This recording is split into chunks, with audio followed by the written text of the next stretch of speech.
epistemológico. Nós trabalhamos na primeira unidade os fundamentos epistemológicos da ação docente. Só um instantinho, Oswaldo. Estou só fazendo uma recapitulação.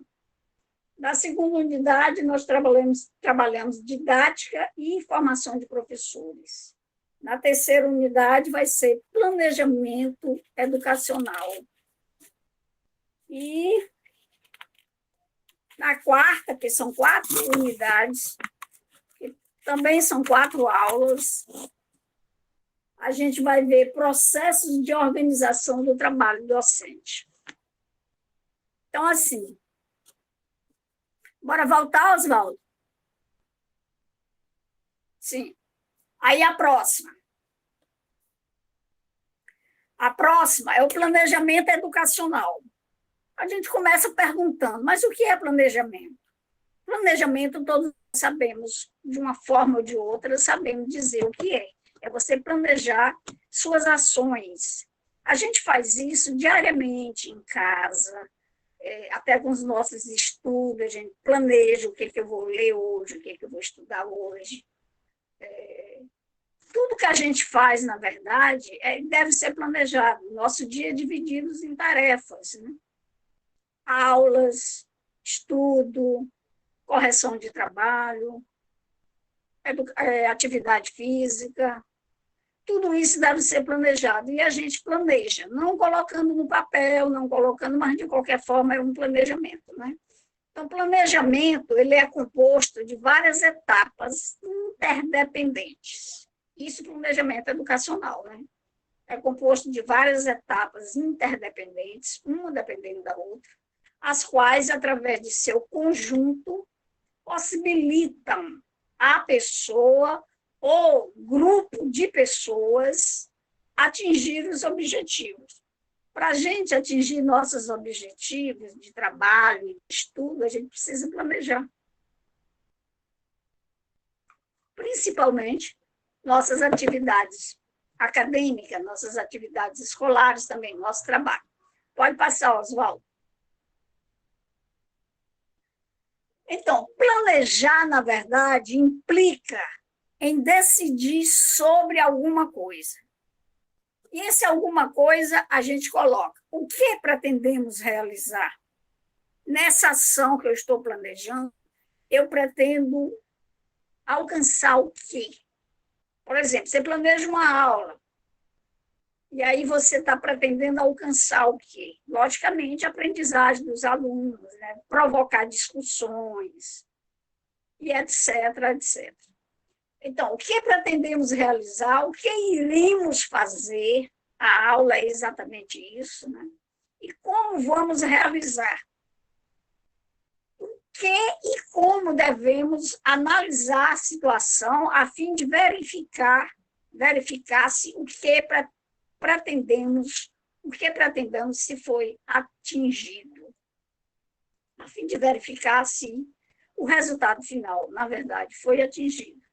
Então, esse é o objetivo do planejamento, do planejar. Planejar implica as condições. O que pretendemos realizar, o que iremos fazer, ou como vamos realizar, e como devemos analisar a situação a fim de verificar se o que pretendemos foi atingido. Então, esse é o objetivo. Na verdade, essa aula vai ser um tanto quanto rápida, que é uma questão mesmo muito funcional, planejamento funcional. Pode passar, Oswaldo.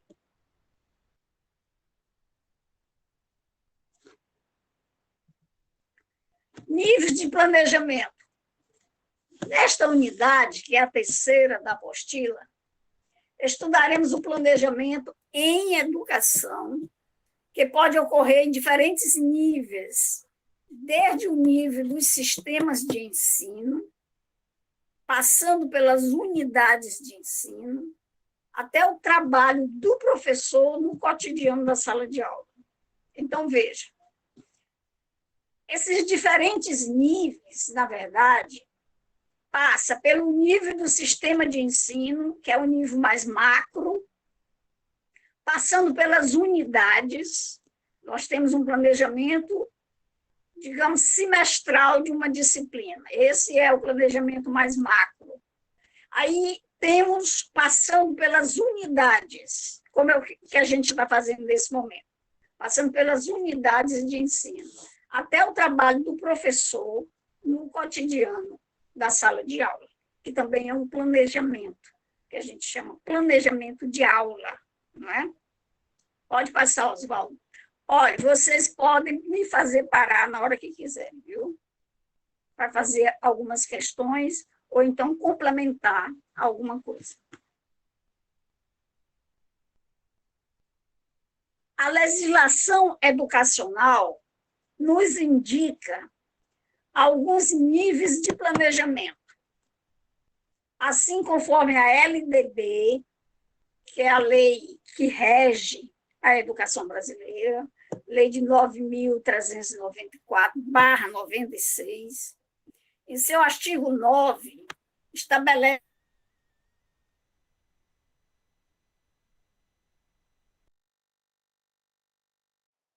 seja elaborar o Plano Nacional de Educação, tá? Que é o famoso PNE, Plano Nacional de Educação. E esta mesma atribuição é estabelecida para os estados e municípios. A nação faz isso em nível nacional, quem faz é o MEC, né? E os estados também fazem, e municípios, ok? Isso é estabelecido na LDB, na famosa Lei 9.394/96. Pode passar, Oswaldo.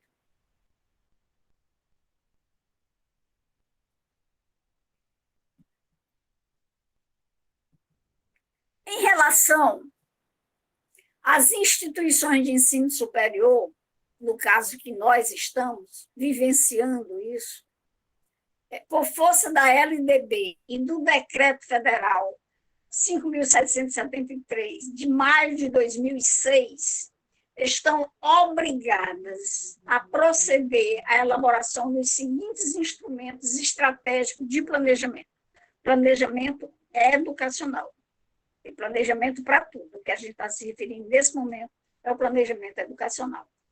Então, as nossas instituições de ensino, nossas universidades de ensino superior, por força da LDB e desse decreto 5.773, de 2006, todas essas instituições estão obrigadas a proceder à elaboração dos seguintes instrumentos estratégicos de planejamento. Pode passar, Oswaldo.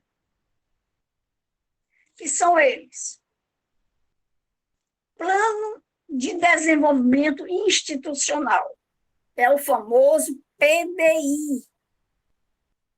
O que ele faz? Ele cuida do processo avaliativo das instituições de ensino superior. PDI. Projeto Pedagógico Institucional, que é o PPI, que norteia as ações educacionais das instituições de ensino superior para a consecução de sua missão e de seus objetivos e as diretrizes para o ensino. PPI. E esse aqui, que é bem conhecido nosso, que é o projeto político-pedagógico. Esse aqui as escolas também fazem. Que é um guia de orientação para o processo de planejamento do ensino e da aprendizagem. É o PPP. De vez em quando as escolas pegam um dia, assim, chama todos os professores para pensarem o PPP, tá?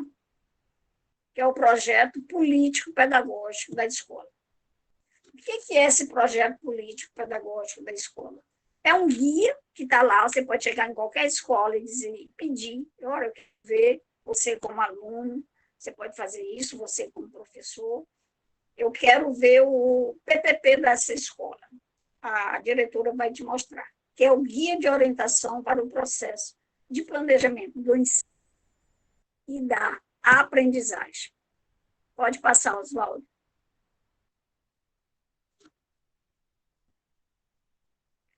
O planejamento da escola também. Planejamento da escola é o processo de tomada de decisões em relação aos aspectos administrativos e pedagógicos no âmbito da escola, realizado de maneira a propiciar a participação coletiva e democrática de todos os segmentos, professores, servidores e alunos, voltada à melhoria e qualidade do ensino. Algumas escolas também colocam os pais, né? Professores, servidores, alunos e pais. Essa verdade, esse planejamento escolar da escola é um processo de decisões em relação aos aspectos administrativos e pedagógicos. O que mais nos interessa são os aspectos pedagógicos, mas também, quando você é professor de uma escola, os aspectos administrativos também te interessam, lógico, né? Ele é realizado a propiciar exatamente essa participação coletiva e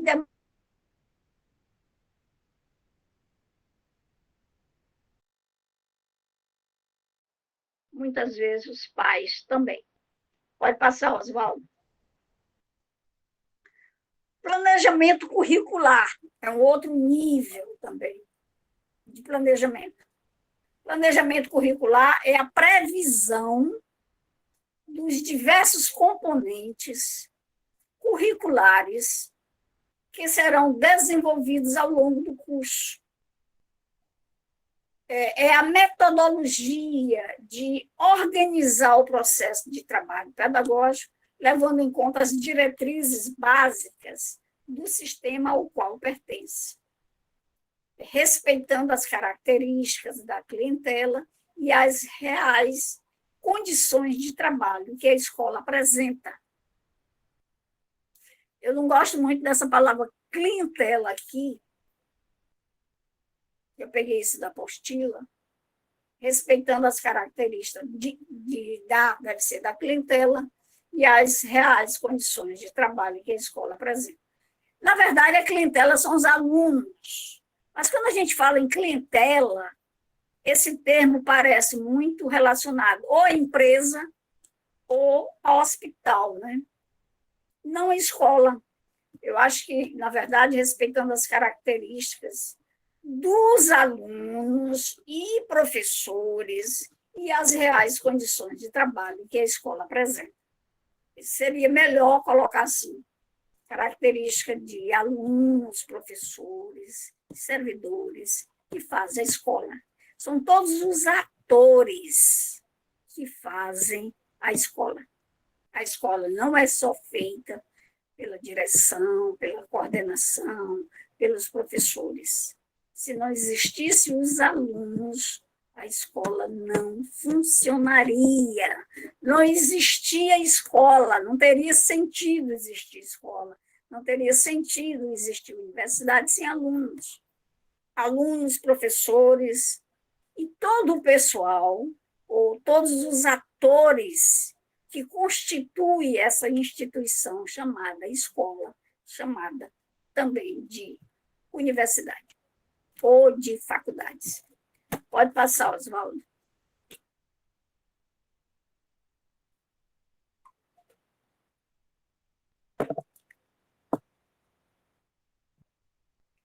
Planejamento de ensino ou didático.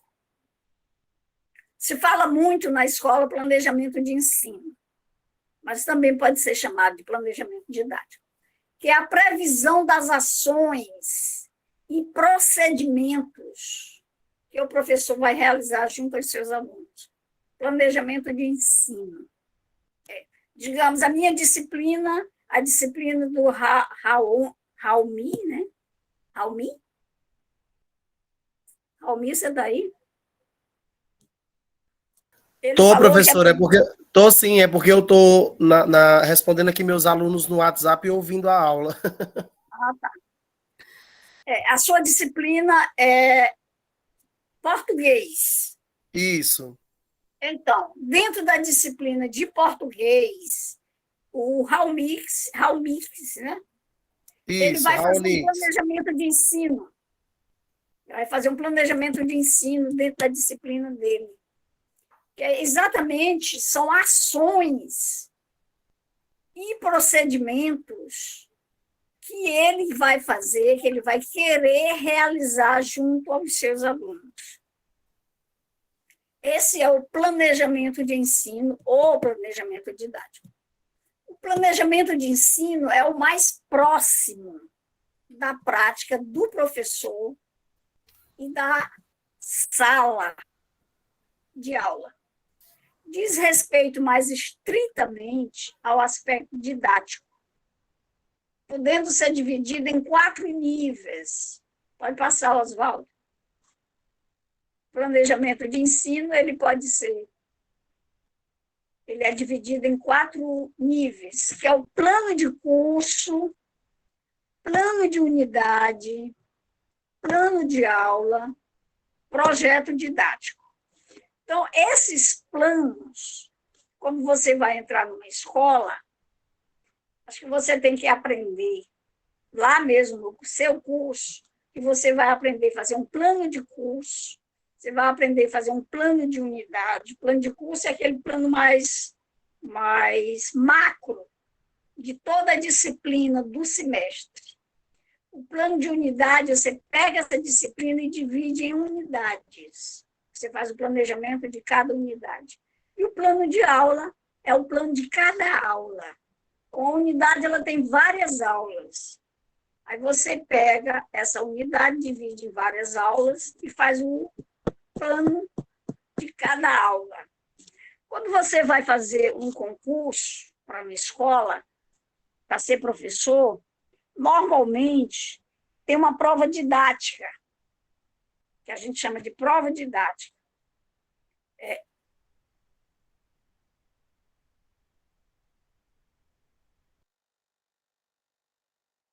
No SEAD. Eu participei de muitas aulas com alunos, Professor, com pessoas que estavam querendo ser tutores. Aí a gente fazia uma prova didática. E tinha esse plano de aula. Ele tinha que trazer um plano de aula. Tá? E também o projeto pedagógico, que é o projeto de ensino. Pode passar, Oswaldo. Vamos ver cada um. O plano de curso é a previsão global, que eu disse macro, né, das ações a serem desenvolvidas pelo professor e pelos alunos no ano ou em um semestre letivo. Teve um tempo atrás que uma disciplina era trabalhada durante o ano inteiro. Depois passou a ser trabalhada num semestre. No semestre seguinte, são outras disciplinas. Então, mas de qualquer forma, é um planejamento de uma forma mais macro, mais global, de toda a disciplina, como eu já expliquei. O plano de unidade é a previsão das atividades a serem desenvolvidas pelo professor e pelos alunos. A gente sempre coloca professor e aluno, porque o professor não dá aula sozinho, ele dá aula com os alunos e para os alunos. Então, a gente sempre coloca professor e pelos alunos em seu tempo menor que a do plano de curso. Por exemplo, isso, plano de unidade. A unidade didática, ela caracteriza-se pela reunião de várias aulas que apresentam. Então, numa unidade, você pode dar 10 aulas numa unidade. Você faz um plano para cada unidade. Ok, Oswaldo? Pode passar.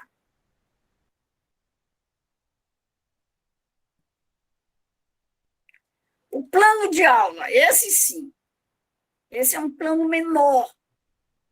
O plano de aula não pode ser um documento rígido. É bom que a gente entenda isso. Absoluto, pois uma das características do processo de ensino é a sua dinamicidade. O que a gente observa? Eu chamo atenção para quem vai para a sala de aula, quem vai trabalhar em escolas. A gente observa que o professor tem umas fichinhas com com seu plano de aula e vai levando de um semestre para o outro as mesmas fichinhas, o mesmo plano de aula. Isso não é legal. Até mesmo na universidade a gente presencia isso. O professor com as fichinhas já amarelinhas de vários semestres atrás. Não, isso não é, porque o plano de aula não pode ser uma coisa rígida, uma coisa parada, porque a sala de aula ela é dinâmica, ela tem uma dinamicidade de cada turma, inclusive. Cada turma a gente fala coisas diferentes. Eu lembro que uma vez, eu fazendo uma experiência, eu trabalhava numa faculdade privada, e fiz uma experiência uma vez, eu dava 3, 4 aulas, o mesmo tema, o mesmo assunto, em várias turmas. 3 aulas por dia, digamos assim. Ou numa noite, 3 aulas, com o mesmo tema em várias turmas. Eu pedi que alguém me acompanhasse para gravar minhas aulas, e o interessante é que em cada turma eu falava diferente. Por que isso, professora? Porque é de acordo com a movimentação dos alunos. Se os alunos estão participando, eles te motivam a falar mais coisa. Tá? Quando eles interagem, fazendo perguntas, a aula fica muito mais dinâmica. Aí a fala do professor já é outra. E tem turma que é muito parada, os alunos não se manifestam, não interagem. E aí a gente fala só o essencial. Isso não é bom. O interessante é você se expandir, você falar várias falas com o mesmo tema. Né? Esse é o plano de aula, que deve ser uma coisa dinâmica. Tá? Cada semestre a gente muda, procurando sempre ler outros textos para melhorar esse plano de aula. E o projeto didático, que é um dos últimos.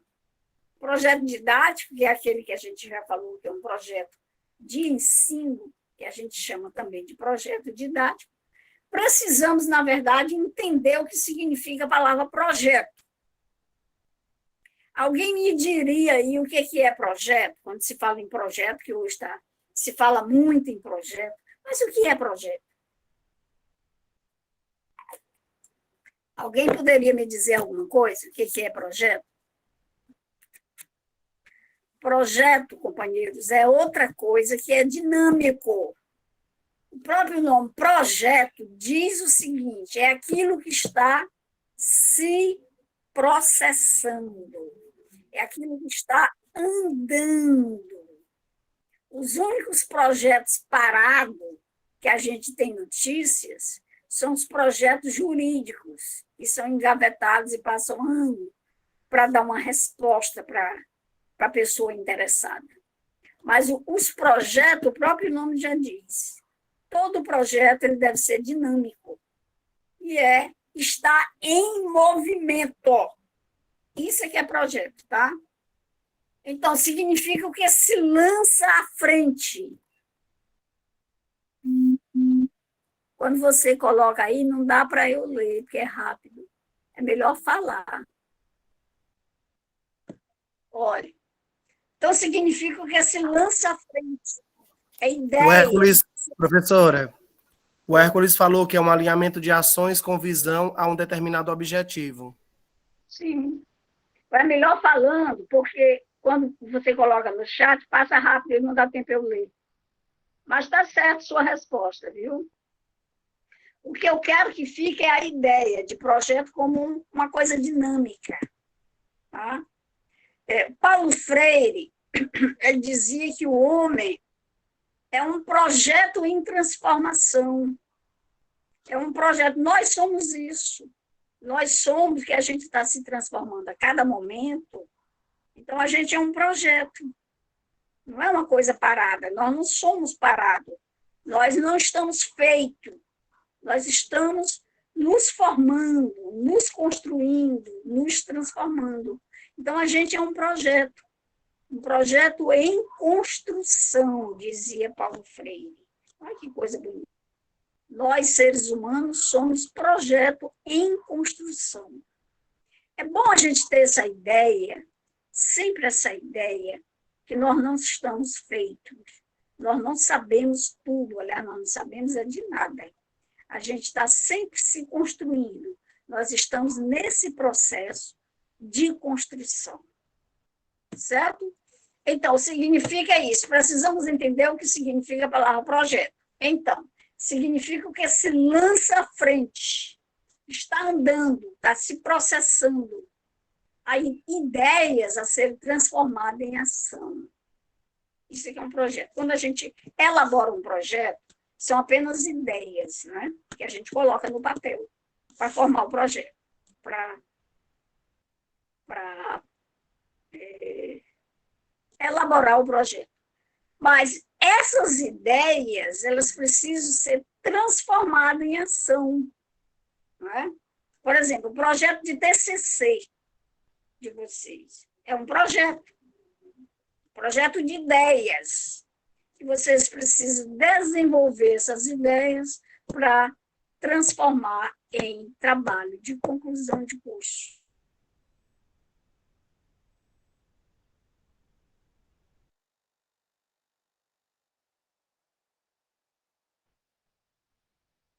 Até aí, tudo bem?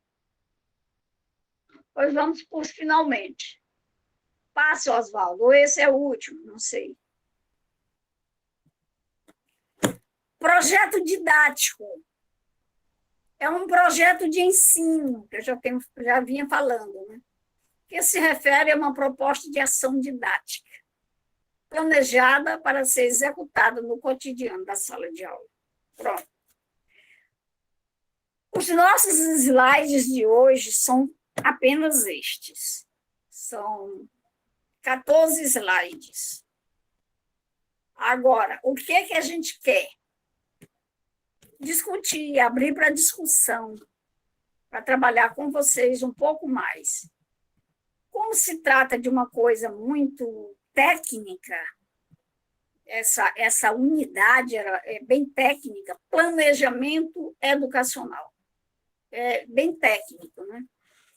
Aí eu só elaborei 13 slides. Mas tem outras e outras coisas que nós podemos conversar dentro desse planejamento. Tá bom? Professora, a Rayane levantou a mão e, em seguida, eu gostaria de fazer uma colocação. Ok. Pode falar, amiga. Rayane, pode falar primeiro, você levantou a mão. Seu nome está incompleto aqui. Rayane, pode falar, Rayane. Rayane? Ô, Rayane. Amiga sumiu. Então fala você. Bom, então eu vou antecipar. Desde que...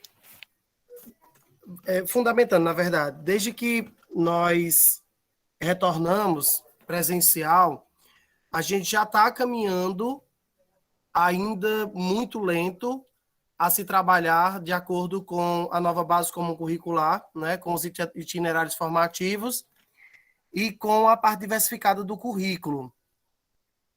E o que nós encontramos nas escolas hoje são professores desmotivados por N fatores e que se recusam a fazer toda aquela parte burocrática, o que é chato de fato, né? Eu não vou refutar a fala dos colegas em relação a você perder um tempão fazendo o preenchimento de documentos que a gente sabe que vai ficar apenas guardado em algum local ou numa nuvem, seja ela qual for.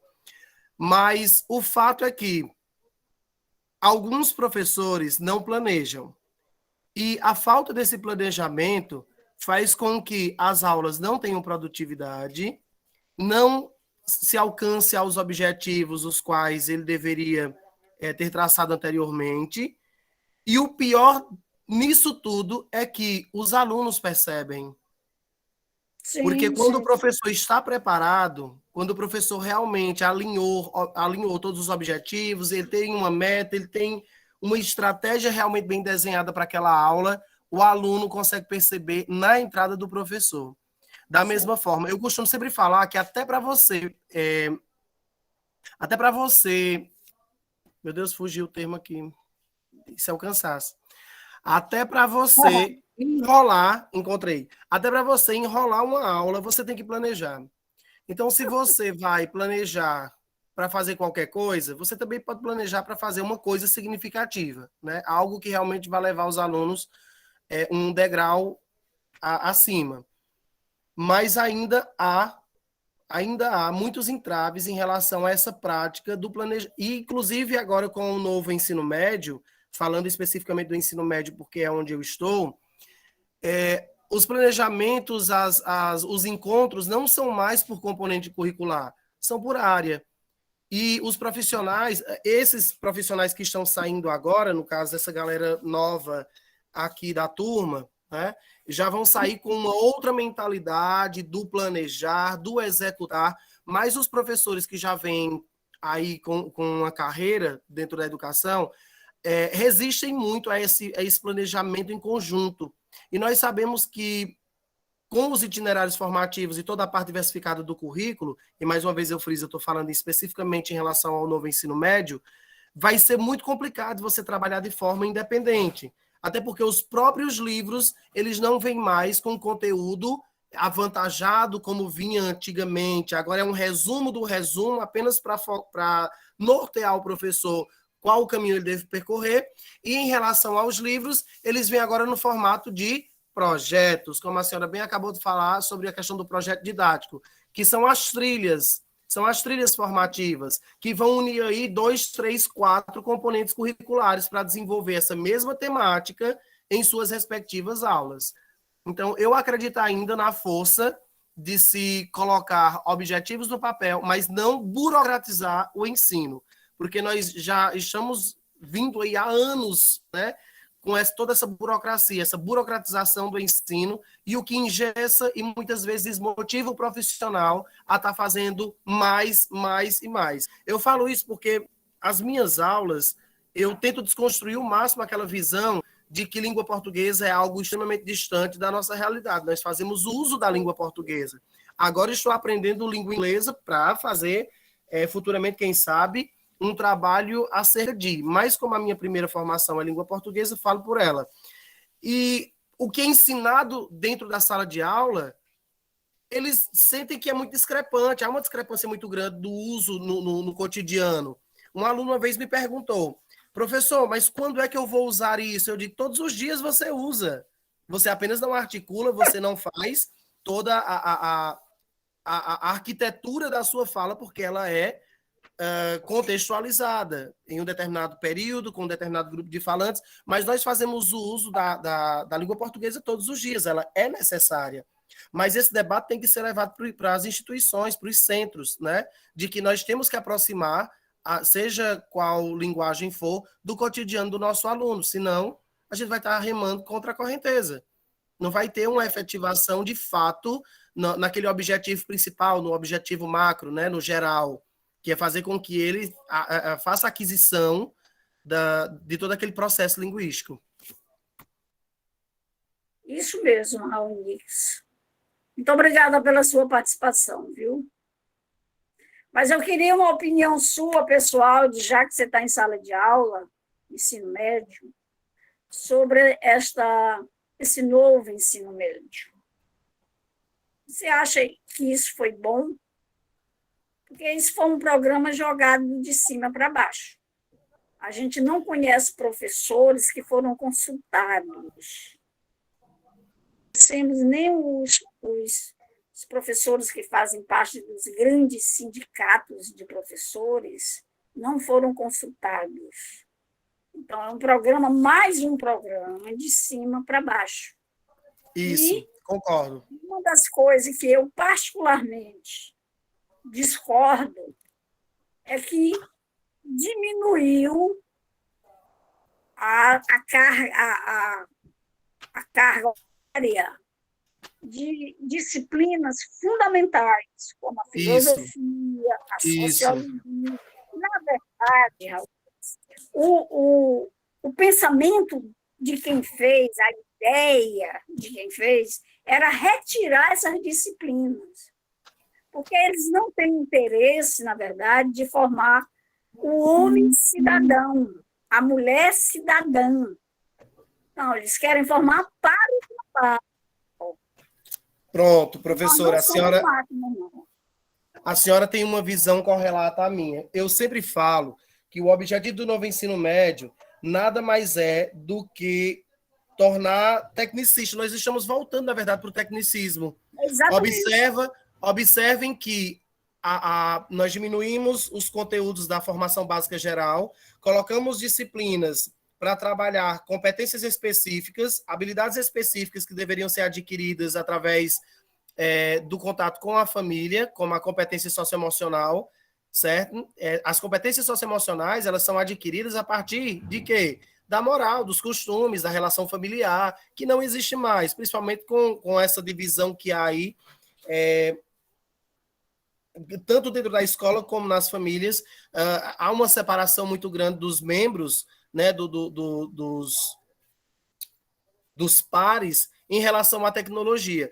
E aí vocês podem achar que é arbitrária a minha fala, mas não é. Observemos que hoje a família senta, vamos lá, na calçada, e está todo mundo com o seu celular na mão, conversando num grupo. Sim, sim, sim. Entende? Então, assim, talvez seja arbitrário, vocês sintam como sendo arbitrária a minha fala, eu ia ligar a câmera, mas aí eu estou numa situação muito complicada, não dá para apresentar a cara, não.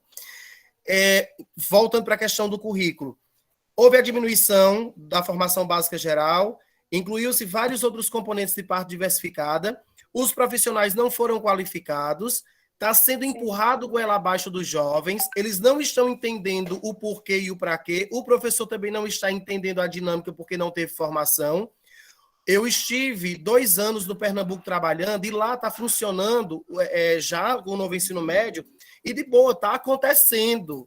Mas está acontecendo porque os profissionais de educação inconformados com aquela bola que foi transferida, no lá vai a bola, passar na roda, girar sem demora, passando de mão em mão e ninguém tirando todas as dúvidas, cada um foi lá buscando da melhor forma possível entender e trazer para o grupo. Lá está funcionando. Enfim, está caminhando. A pasta de tartaruga também. Quando eu chego no Piauí, que eu venho para a escola de ensino médio aqui do meu município, eu percebo que aqui está estagnado. Ninguém estava entendendo nada, o que era seminário integrador, o que era projeto de vida. Eu ouvi professor dizer que projeto de vida era para escolher profissão, e não é para escolher profissão. Há um equívoco quando se trata projeto de vida nesse sentido. Mas esse novo ensino médio vem nada mais, nada menos para dizer para o jovem: o ensino técnico é o suficiente. Se você sair do ensino médio com o técnico, você já está qualificado para o mercado de trabalho. E os jovens, naquela ânsia de ganhar o próprio dinheiro, de independência e tudo mais, estão abraçando essa ideia. A fala inicial da senhora, eu concordo em número, gênero e grau. Né? Então, estão tentando sufocar alguns componentes. Inclusive, eu estava conversando com a professora de inglês e ela disse: nós temos uma única aula de inglês, Raunix. Eu disse: e aí, como é que eu vou concluir a minha carga horária? Eu vou ter que percorrer todas as turmas de, no mínimo, 2 ou 3 escolas para eu poder concluir a carga horária de observação, porque nós não temos mais uma carga horária satisfatória nem para a observação do estágio. Então, em relação aos pontos positivos, temos pouquíssimos, mas temos. Agora, os pontos negativos é esse sufocamento da carga horária, que seria o primordial, né? Está sufocando demais e os profissionais estão sem saber o que fazer, porque não dá mais para trabalhar realmente com foco no Enem. As provas externas, as avaliações externas estão sendo jogadas de forma arbitrária. Os profissionais estão correndo contra o tempo para poder montar aí sínteses e apostilas sintetizadas dos conteúdos para os meninos estudarem para realizar essa prova para números. Infelizmente, enquanto nós estivermos correndo atrás de números, a educação não vai acontecer. Isso mesmo, amigo. Eu não confio numa educação que só pensa em formar jovens para o trabalho. Nós temos que formar jovens para a vida. Isso. Não apenas para o trabalho, não é só o trabalho que nos satisfaz.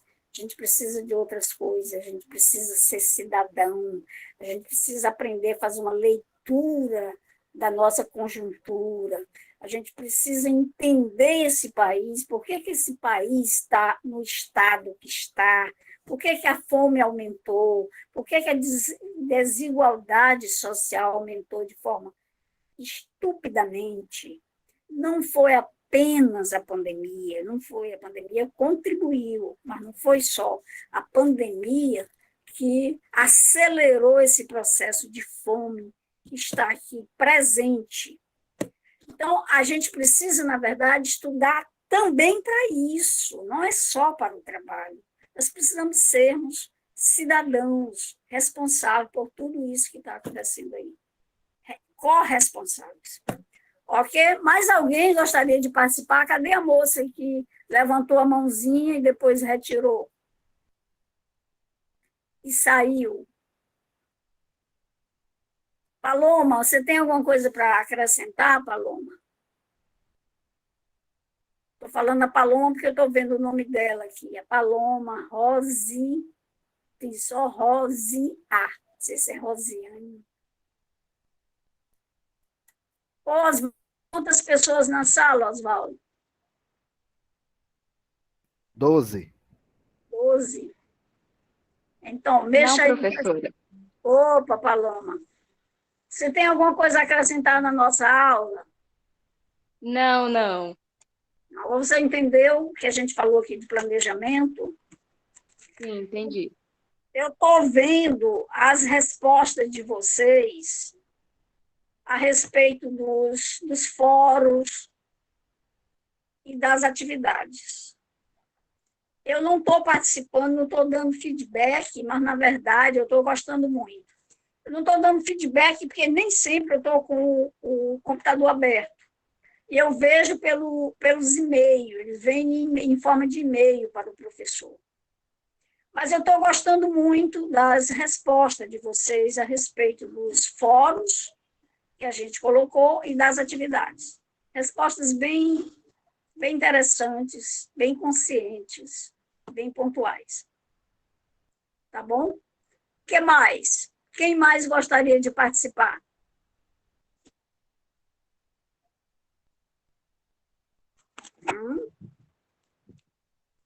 Mais alguém? Eu, professora, Carmo, do Polo de São Raimundo. Boa noite. Boa noite. Uma coisa que eu estava ouvindo vocês falando a respeito do planejamento, de ter que seguir o planejamento, eu defendo a ideia de o professor ter o planejamento, lógico, isso é importante, é necessário. Eu não vou ser o louco de dizer que não é, mas eu defendo a ideia do professor ter autonomia de mudar de acordo com a necessidade do aluno, de acordo com o que o professor vê em sala de aula, porque ele conhece seu aluno, ele está vendo a necessidade daquele momento, e nem sempre o que foi planejado para aquela aula vai funcionar naquela aula. Então o professor tem que saber, tem que ter um jogo de cintura para poder adaptar a situação, para fazer igual o Raonix falou, para poder passar o conteúdo para o aluno sentir que o professor está conseguindo, igual ele falou, né? Até para enrolar o professor tem que saber, tem que se planejar. Então eu defendo essa flexibilidade para o professor. Mas, claro, a sua colocação foi, o seu nome aqui tem só escrito assim, Carmo. Isso, é isso mesmo o nome. Carmo. Mas, claro que eu concordo plenamente com você, Carmo. Planejamento, a gente já tinha conversado, tem que ter uma dinamicidade, tem que ser flexível. Eu planejo uma coisa, vou para a minha sala de aula, chego lá, eu encontro os alunos numa postura ou numa posição que não vai acompanhar aquilo que eu planejei. O que eu faço? Eu modifico isso, ali mesmo, vou para outra direção. O planejamento, na verdade, não é uma coisa fechada, nunca deve ser rígido, não é uma camisa de força, sabe? Não é uma coisa engessada.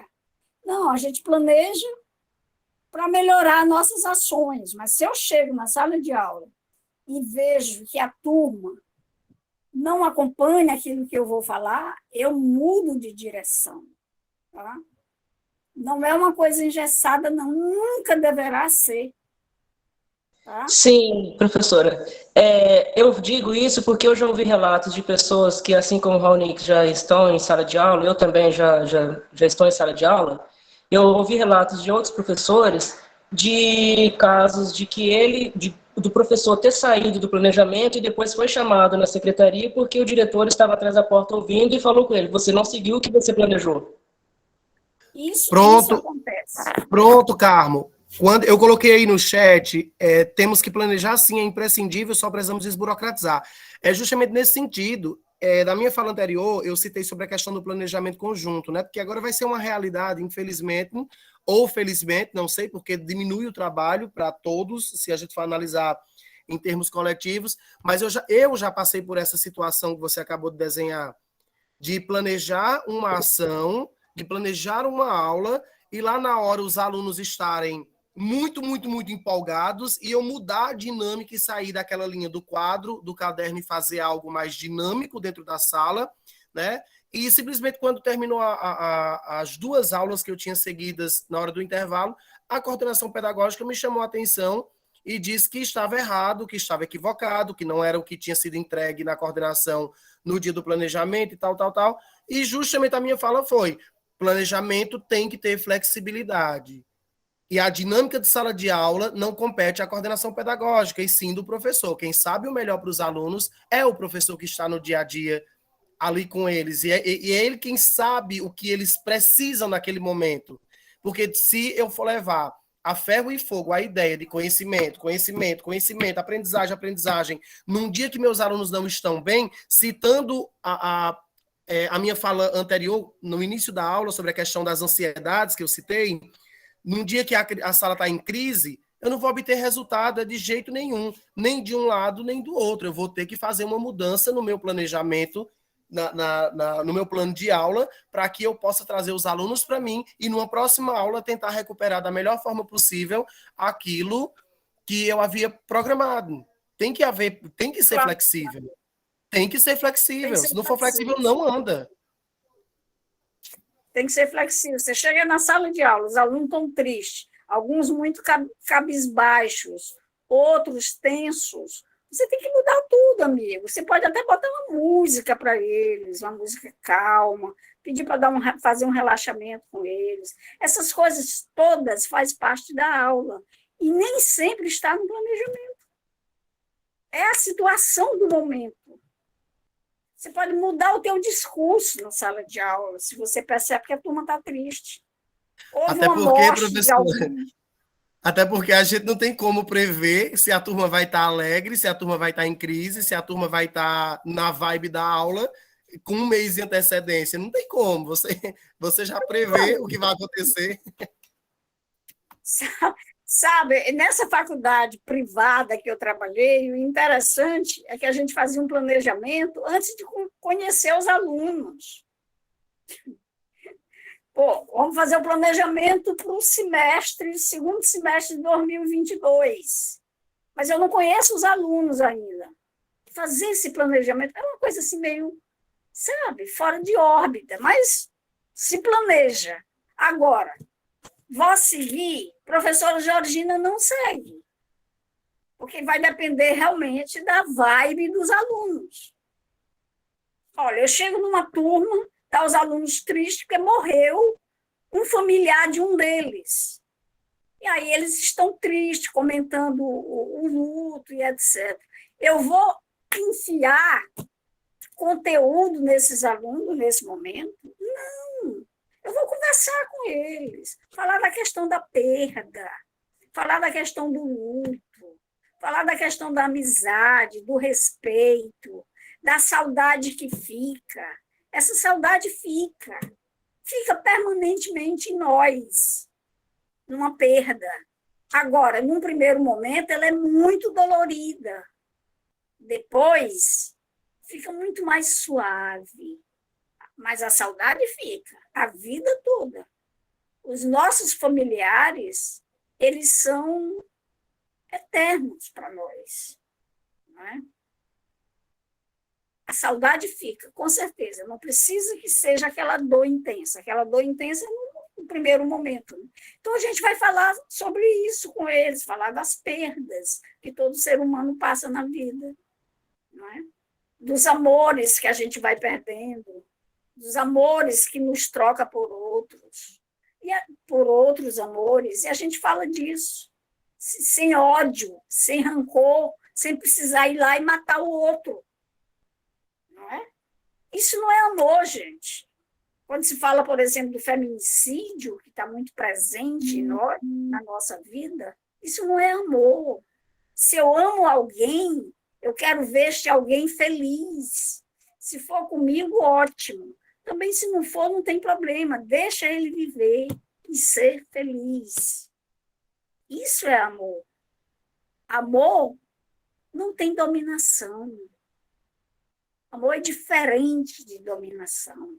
Amor é livre, é liberdade. Então, essas coisas a gente precisa, na verdade, falar na sala de aula. E não está. E não está no planejamento. Muito raramente vai ter, por exemplo, conversar sobre feminicídio na sala de aula. Eu converso. Eu falo. Eu falo sobre os amores. Uma vez uma aluna chegou para mim na sala de aula, muito triste, lágrima descendo, dizendo que tinha perdido um grande amor, porque no momento a gente fala isso, né? O grande amor da vida, e que ela estava sem chão. Então, vamos conversar sobre isso. Vamos conversar sobre os grandes amores que a gente vai perdendo no decorrer da nossa Mulher, estrada. não puxa essa temática, não, que eu estou numa situação triste, senão eu vou chorar, pelo amor de Meu Deus. pai! Então, vamos mudar de assunto, né, Raonix? Porque esse assunto Mulher, pelo é amor de Deus, muda, porque a situação da pessoa não está normal, não. O choro vem. Então, esse tema é bom a gente tratar, é presencial. Eu vou em Fronteiras, viu? Qualquer um dia desse eu vou em Fronteiras. Já estou planejando, junto com uma moça que é tutora de vocês, a Glória. Pronto, pode vir, serão bem recebidas, com certeza, viu? Então, lá presencialmente, nós vamos falar dos amores perdidos, das trocas de amores, das perdas que a gente vai sofrendo no decorrer da nossa vida. Isso faz parte da dinâmica da vida. Faz parte da dinâmica da vida. A nossa vida tem altos e baixos, tem fracassos. A gente precisa aprender a lidar com os nossos fracassos, com nossas dores, com nossas alegrias também, logicamente. Não é? Ok, gente? E aí, companheiros? Querem parar? O choro dura uma noite. O que mais passou já? O choro dura uma noite, mas a alegria não vem pela manhã, não. É mais choro ainda. Olha, então é isso, viu, Carmo? O planejamento ele precisa necessariamente ser flexível. E as coordenadoras das escolas sabem disso. Mas é porque elas são obedientes às normas da escola, sabe? Aquilo que o diretor fala, que muitas vezes o diretor nem é formado em licenciatura, muitas vezes, né? Então, ele não vai entender essas nuances do planejamento e quer que a gente cumpra ao pé da letra. Não dá. Todo planejamento deve ser flexível, como todo projeto deve ser flexível. Certo? A gente planeja, sim, planeja. Mas a gente foge também daquilo que foi planejado, de acordo com a situação do momento. Imagina você entrar na sua sala de aula com os alunos tristes, alguns depressivos, chorando, outros. Você vai falar de conteúdo pesado para eles, falar, por exemplo, de matemática, não só matemática, gente, mas o professor Raonic sabe disso, falar me dá um assunto aí bem pesado dentro da gramática portuguesa, objeto direto e indireto, sabe? Aquelas coisas que os professores trabalhavam conosco de uma forma muito chata. E a gente passou a não gostar de gramática portuguesa por conta disso. Mas é importante nós sabermos a nossa língua. Muito importante. Ok, Oswaldo? Ok. Podemos encerrar, eu estou à disposição de vocês, gente. Ceulis. Ô, Ceulis. Liga aí seu microfone, bora conversar. Eu nunca vi seu nome aqui.